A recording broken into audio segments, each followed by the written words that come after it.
There's a story about a rabbi. I know I've told the story before, but there was a rabbi, and his name was Rabbi Guraria. He was a Chassid, a follower of the third Rebbe of Chabad, if I'm not mistaken, with Tzemach Tzedek.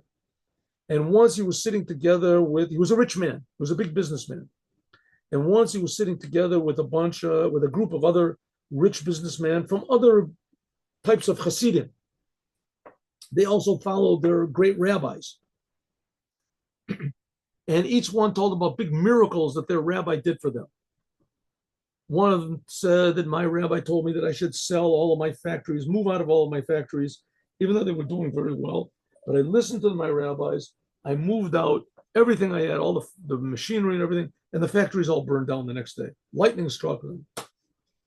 Another one said, my rabbi told me to invest,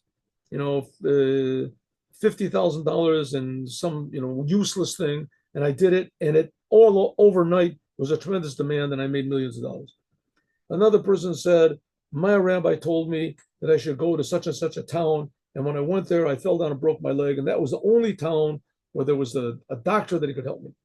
And they turned to the Chabadnik, and they said, this Rabbi Gurari, and they said, and what about you? Do you have any miracle stories? Said, oh yeah, I've got a miracle story that tops all of your stories. What's the story? Said, my Rebbe told me I should invest all my money in a certain thing, and I invested all my money in that, and I lost every penny that I had.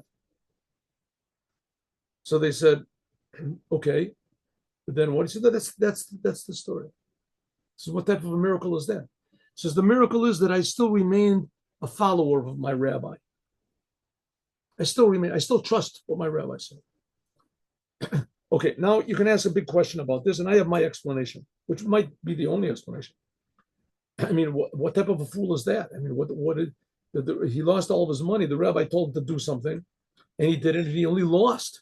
So what type of a fool? I mean, what's the benefit of going according to this rabbi? You see, the man made a mistake. He told me to. So that's exactly the point. This chassid said, my rabbi never made some mistake. Never makes a mistake. Every person is put into the world to improve the world, to be put into situations instead of getting a depressing situation. He doesn't get depressed. The situations which make you angry, he doesn't get angry.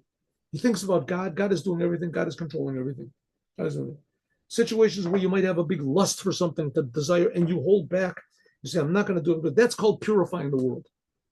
So the Rebbe did me a big favor. He sent me my test right to my front door. He put all of my money. I lost it all. Now I have the test of losing all of my money. How am I going to accept this? Am I going to say, oh, my money, the main thing, I worked so hard for my money? Or am I going to say, listen, it was not my money. It was God's money. God wanted me to have it. Now God doesn't want me to have it. Right? So God, he brought the test into my hands. And so we should look at everything we have in the world in that way. That it's everything in the world is an opportunity to improve the whole universe. Have a good day with Mashiach.